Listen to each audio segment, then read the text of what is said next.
Hi, welcome to study IQ.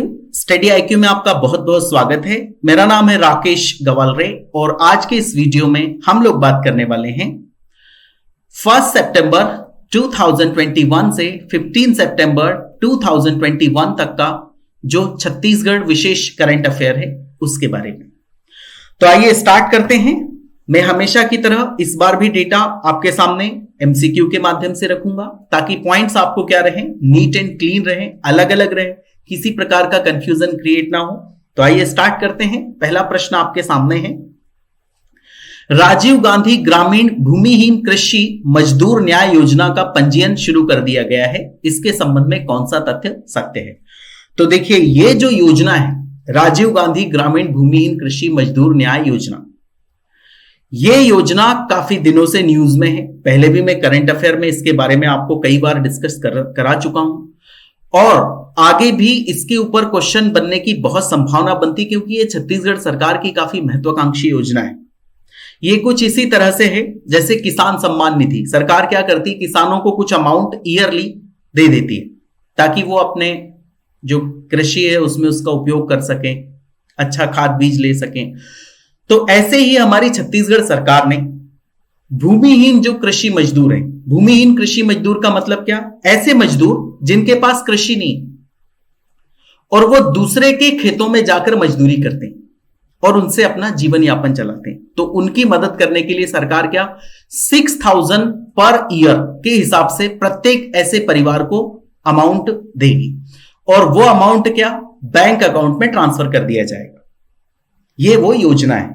तो इसमें से अगर याद करने जैसा है तो सिंपल इतना ही है, 6,000 पर ईयर सरकार जो कृषि मजदूर हैं उन्हें प्रदान करेगी। बट अगर आप किसी मेंस में इसको मेंशन करेंगे तो आपको ये सारा का सारा लिखना चाहिए फिर। और मैंने पहले भी बताया कि अगर मेंस में आप करंट अफेयर को मिक्स करेंगे तो आपका आंसर जबरदस्त बनेगा।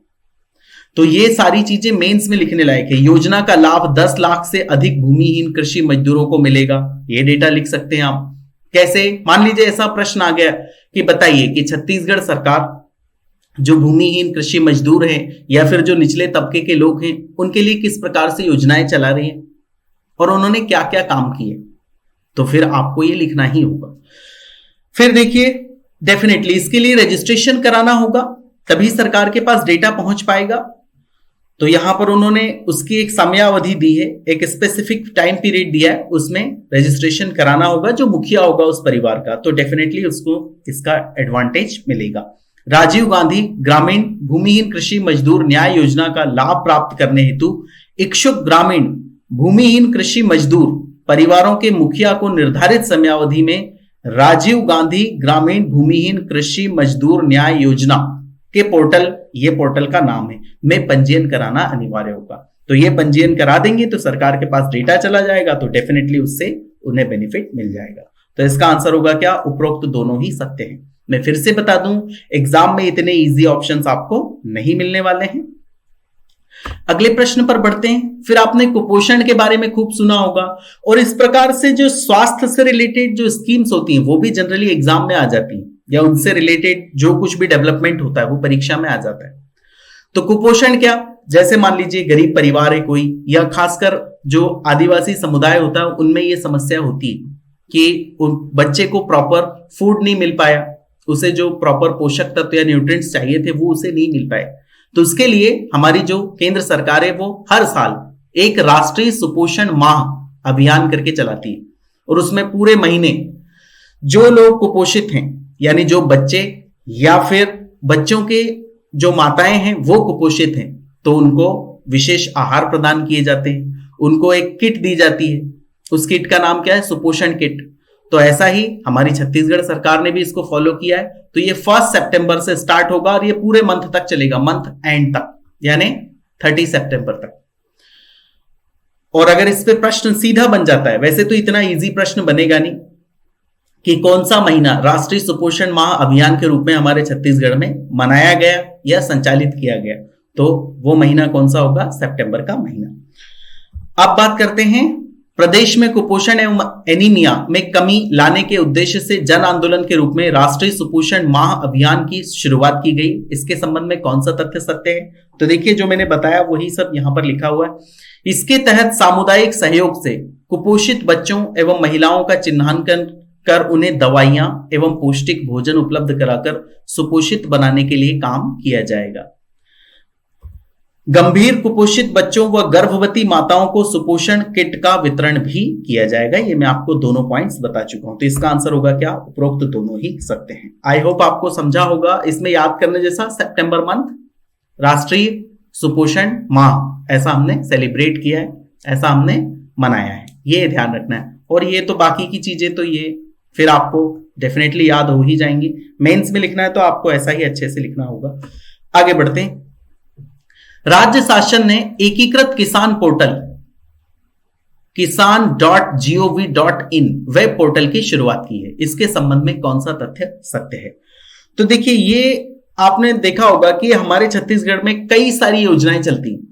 अब अगर कोई किसान है और वो मान लीजिए बहुत ज्यादा अवेयर नहीं है इन सब चीजों के बारे में, तो उससे ये होगा कि उनको फिर हर एक चीज के लिए रजिस्ट्रेशन कराना होगा। जैसे किसान न्याय योजना के लिए कराना होगा, एमएसपी के लिए कराना होगा, मुख्यमंत्री वृक्षारोपण प्रोत्साहन योजना के लिए कराना होगा, अलग अलग योजनाओं का अलग अलग रजिस्ट्रेशन। उससे यह होगा कि उसका टाइम वेस्ट भी होगा और वो इतना अवेयर है भी या नहीं। इसलिए सरकार ने क्या किया, एकीकृत किसान पोर्टल ये एक शुरुआत की, और इस पोर्टल में जिसने रजिस्टर कर दिया वो सारी योजनाओं का लाभ लेने के लिए क्या हो जाएगा, योग्य हो जाएगा, क्योंकि उसका डेटा सरकार के पास पहुंच चुका है। तो यही है वो। इस पोर्टल के माध्यम से किसानों को विभिन्न प्रकार की योजनाओं, राजीव गांधी किसान न्याय योजना, समर्थन मूल्य पर धान खरीदी, मुख्यमंत्री वृक्षारोपण प्रोत्साहन योजना तथा कोदो कुटकी रागी उपार्जन योजना आदि का लाभ किसानों को एक ही पंजीयन पर मिल सकेगा। एक बार रजिस्टर कर दिया, दैट्स इट। इस पोर्टल का नाम आपको याद रखना है, एकीकृत किसान पोर्टल है और इसका नाम है www.kisan.gov.in।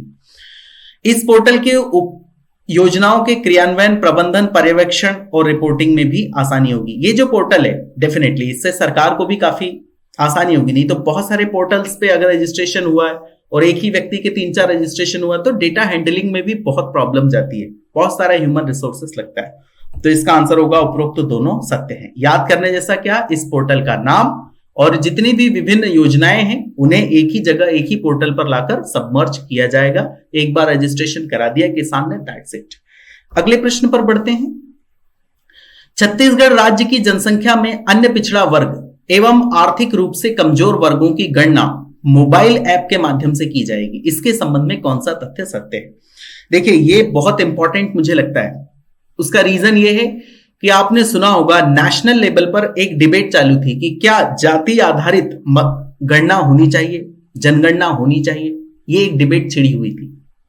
तो उसको जो केंद्र की सरकार है उसने एक्सेप्ट नहीं किया। सिर्फ 2 ही लोगों की जाति आधारित गणना एक्सेप्ट की जाती है। किसकी? एक एससी कास्ट की और एक एसटी। एससी एसटी की जाती है, बाकी की नहीं की जाती। और अन्य पिछड़ा वर्ग ये भी डिमांड करते रहते हैं कि हमारी भी जाति की गणना की जाए। सिंपल उनका डेटा पूछ लिया जाता है, दैट्स इट। तो इसके लिए हमारी छत्तीसगढ़ सरकार ने किया, एक ऐप लॉन्च कर दिया कि आप अगर ओबीसी हैं, अन्य पिछड़ा वर्ग, और दूसरा क्या, आर्थिक रूप से कमजोर यानी इकोनॉमिक वीकर सेक्शन ईडब्ल्यूएस हैं, तो आप एक मोबाइल ऐप के माध्यम से अपनी जो काउंटिंग है या अपना जो डेटा है वो सरकार तक पहुंचा सकते हैं। तो उसका नाम क्या है? वो नाम आपको याद रखना है, CGQDC, ये उसका नाम है उस ऐप का। इसके लिए चिप्स द्वारा CGQDC नाम से मोबाइल ऐप तैयार किया गया, जिसे प्ले स्टोर से इंस्टॉल किया जा रहा है। इंस्टॉल कर लिया, उसके बाद में मोबाइल ऐप को इंस्टॉल करने के बाद आवेदक को पंजीयन कराना होगा। डेफिनेटली डेटा सरकार तक पहुंचाना तो पंजीयन कराना ही होगा, इसका कोई अल्टरनेटिव नहीं होता। पंजीयन हेतु ऐप में लॉगिन करने के भी विकल्प हैं, उसमें ये सारे डॉक्यूमेंट लग जाएंगे, जैसे राशन कार्ड लग गया, आधार कार्ड लग गया, और भी बहुत सारी चीजें लग जाएंगी। और अगर आपके पास ये सारी चीजें नहीं है तो भी ऐसे भी आप लॉगिन कर पाएंगे मोबाइल के आधार पर। तो इसका आंसर होगा उपरोक्त दोनों सत्य हैं। याद करने जैसा इसमें है सिर्फ इस मोबाइल ऐप का नाम CGQDC, ये इसका नाम है। और ये किसके लिए है? ओबीसी और ईडब्ल्यूएस, अदर बैकवर्ड क्लासेस, और क्या, इकोनॉमिक वीकर सेक्शन, इनकी गणना के लिए है ये। और ये किसका है? छत्तीसगढ़ सरकार का है, ध्यान रखना, केंद्र सरकार का नहीं है। वैसे भी यहां सीजी लगा हुआ है तो इतना तो आप समझ ही जाएंगे, और इतना भी नहीं समझ पाए तो फिर बेकार बात है यार, don't take it seriously, just kidding. Okay, let us move ahead. Chhattisgarh में शिक्षक दिवस पर राज्य स्तरीय शिक्षक सम्मान समारोह में 58 शिक्षकों को सम्मानित किया जाएगा। इसके संबंध में कौन सा तथ्य सत्य है? तो देखिए, उसमें 54 तो ऐसे शिक्षक होंगे जिन्हें राज्य शिक्षक सम्मान दिया जाएगा, और 4 ऐसे महान साहित्यकार हैं, उनके नाम पर स्मृति पुरस्कार दिए जाते हैं। तो वो 4 लोग कौन से हैं और उनको कौन से सम्मान दिए गए हैं या दिए जाएंगे, वो आपको याद रखना है, या कौन से सम्मान दिए जाने की घोषणा की, क्योंकि वो परीक्षा में आ सकता है। तो 54 तो ऐसा जनरल हो गया, तो आप 54 नाम मत याद करते बैठना, नहीं तो आप 54 नाम याद करके चले गए एग्जाम में, तो दूसरा डेटा कैसे याद करेंगे फिर, और पता चला वो एग्जाम में नहीं आए। बट हाँ, ये 4 जरूर याद होने चाहिए। इनमें केशव राम वर्मा को डॉक्टर पदुमलाल पुन्नालाल बख्शी स्मृति पुरस्कार दिया गया, तो इनका नाम आपको पता होना चाहिए, और इन्हें कौन सा स्मृति पुरस्कार मिला है ये पता होना चाहिए।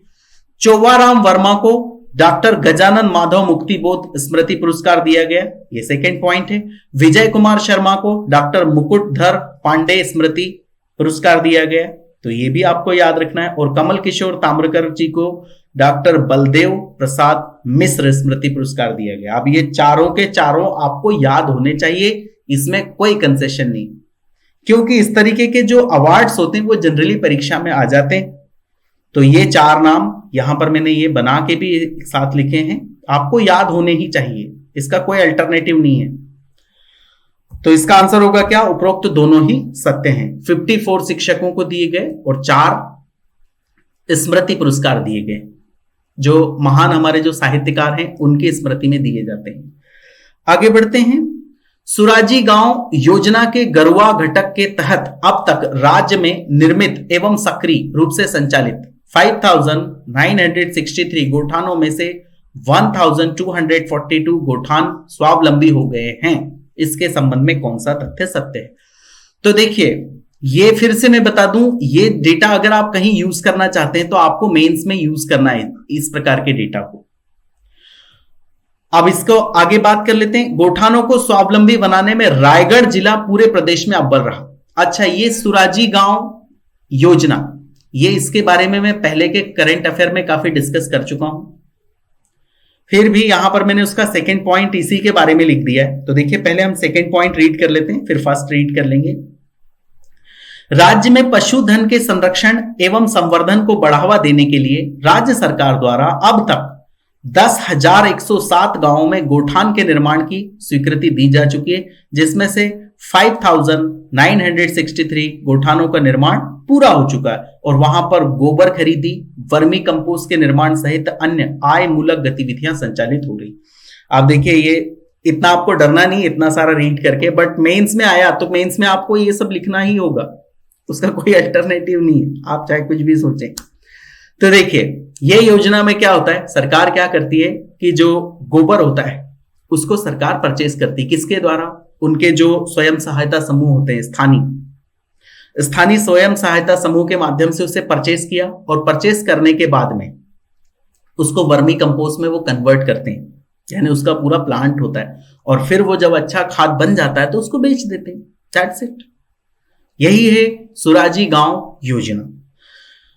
तो इसमें ये डेटा अगर आप याद रख पाए तो अच्छी बात है, पर मेंस में अगर आप देने जाएंगे तो ये डेटा फिर आपको पता होना ही चाहिए। इस प्रकार की योजनाएं परीक्षा में आती ही हैं, मेंस में आती ही हैं, आपको मेंशन करना ही होगा कि किस प्रकार से योजनाएं चला रही है सरकार, किसको क्या क्या फायदा मिला। और ये जो डेटा होता है ना, डेटा वो आपके आंसर में एक वेटेज डालता है। जनरल आंसर आप लिखेंगे तो आपको जनरल मार्क्स मिलेंगे। जनरल 10 मार्क्स का क्वेश्चन है तो आपको मुश्किल से 4-5 नंबर देके वो एग्जामिनर आगे निकल जाएगा। बट अगर इस तरह से आप डेटा मेंशन करेंगे, लेटेस्ट वो भी, तो डेफिनेटली एग्जामिनर को भी अच्छा लगेगा कि हाँ, बच्चे ने काफी पढ़ के आए।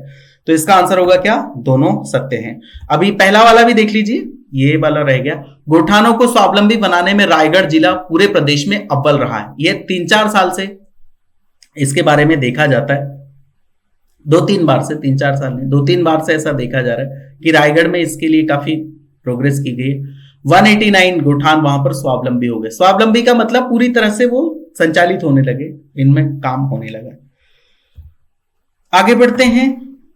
छत्तीसगढ़ में निवेश को प्रोत्साहित करने के लिए राजधानी रायपुर में ग्लोबल इन्वेस्टर्स मीट 2022, और उसका नाम क्या है, ये नाम परीक्षा में आ सकता है, इन्वेस्टगढ़ छत्तीसगढ़, ये इसका नाम है, का आयोजन 27 जनवरी 2022 से 1 फरवरी 2022 तक किया जाएगा। इसके संबंध में कौन सा तथ्य सत्य है?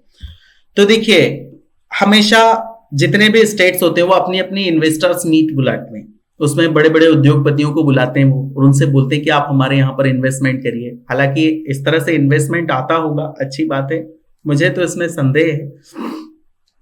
और उसमें फिर उन्हें बताया जाता है कि हम आपको इस तरह से फैसिलिटीज दे सकते हैं, हम यहाँ पर टैक्स में आपको बेनिफिट दे सकते हैं, और आपको अगर स्थानीय कोई जरूरत है तो आप हमसे कहिए, हम वो भी आसान बना देंगे, ताकि ज्यादा से ज्यादा क्या बने, वहां पर इंडस्ट्रीज एस्टैब्लिश हो, तो लोगों को रोजगार मिलेगा, लोगों का जीवन स्तर सुधरेगा।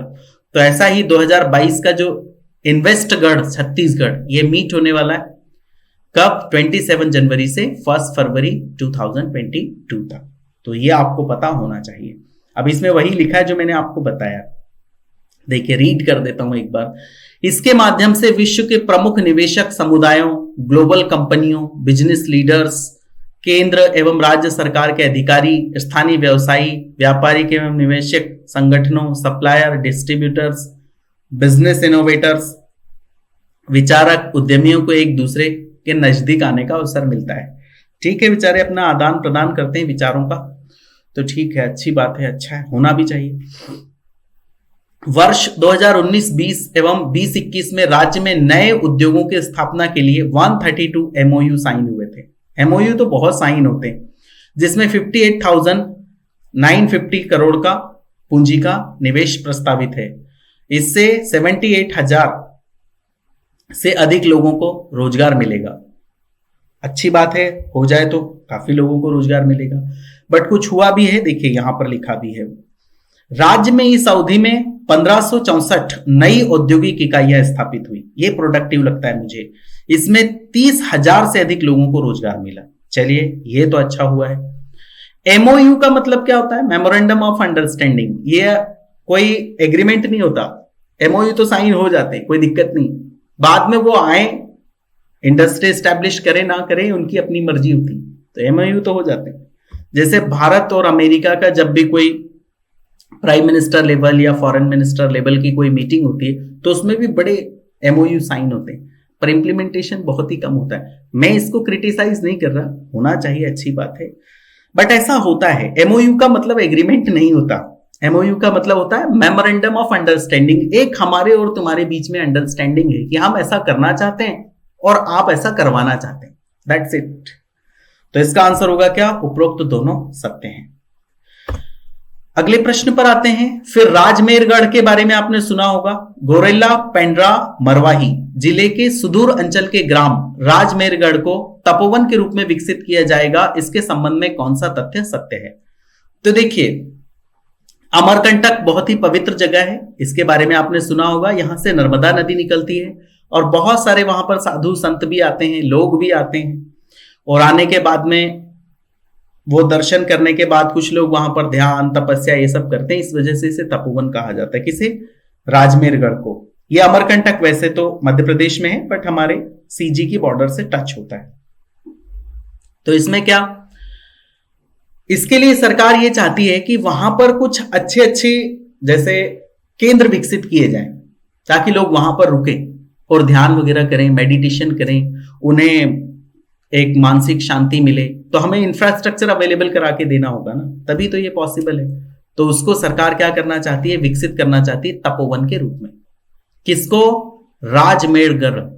राजमेरगढ़ किस डिस्ट्रिक्ट में आता है? गोरेला पेंड्रा मरवाही डिस्ट्रिक्ट में आता है। देखिए, इससे संबंधित डेटा रीड करते हैं।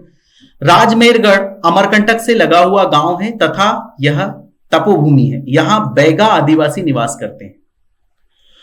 फिर देखिए क्या करना चाहते हैं हम। वो दूर दूर से अमरकंटक आने वाले श्रद्धालुओं के लिए राजमेरगढ़ में योग केंद्र एवं बुनियादी सुविधाएं विकसित की जाएंगी ताकि राजमेरगढ़ को पर्यटन केंद्र के रूप में विकसित किया जा सके या पहचान मिले।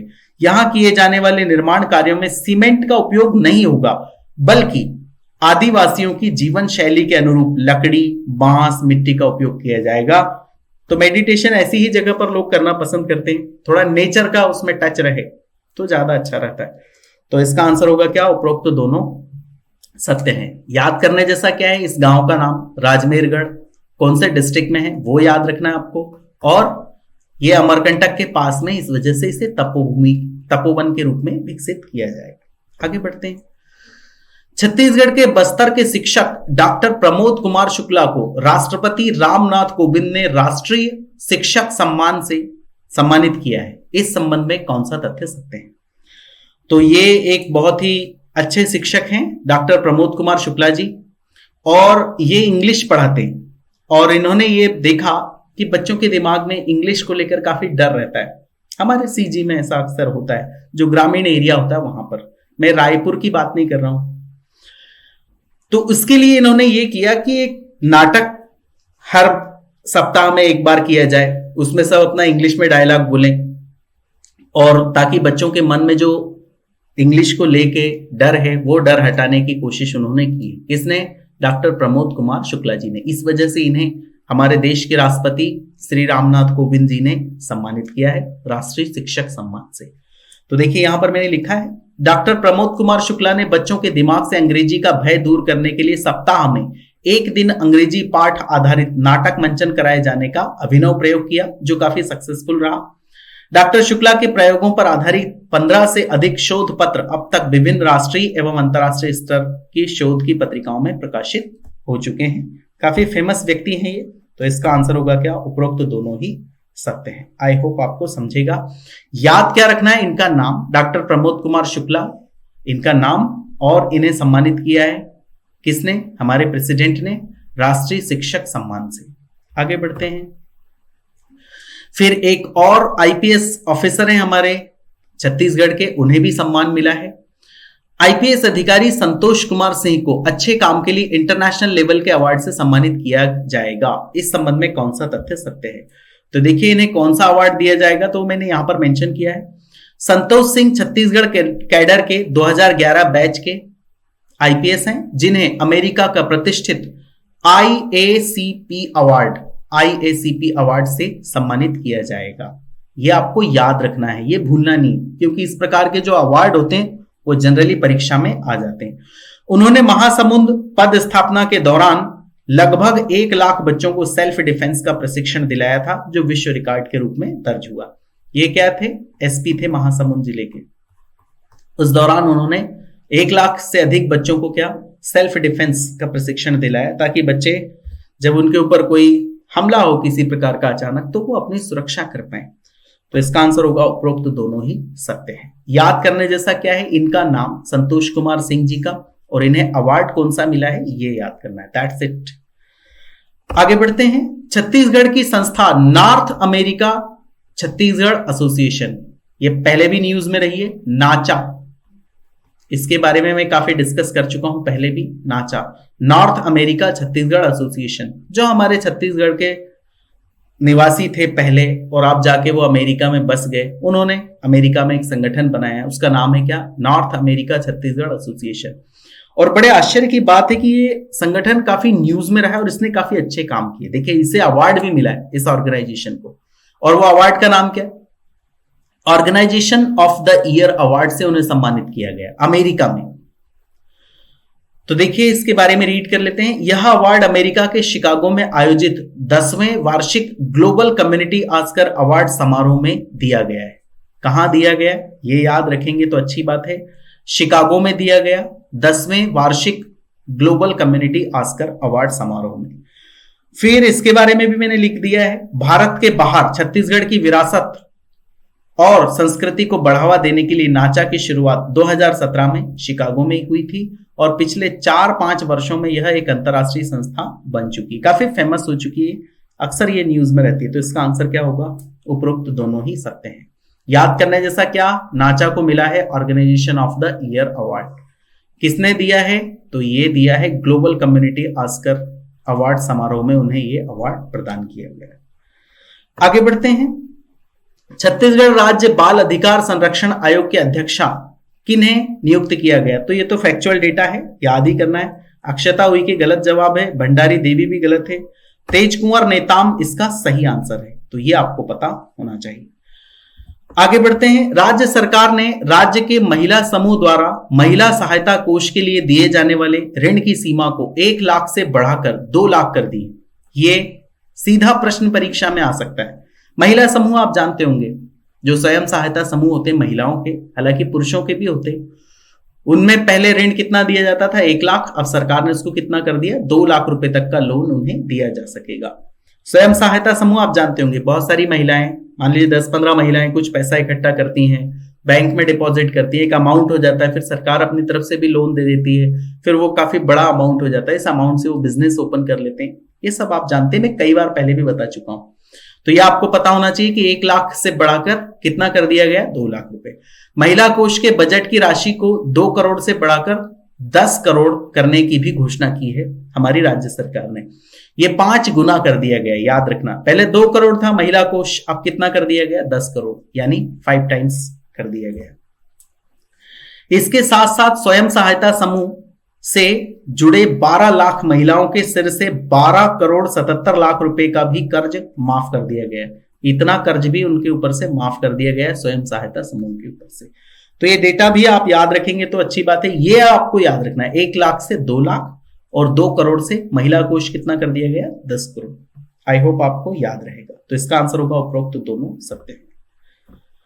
So this is the end of the video. बहुत बहुत धन्यवाद। जय हिंद।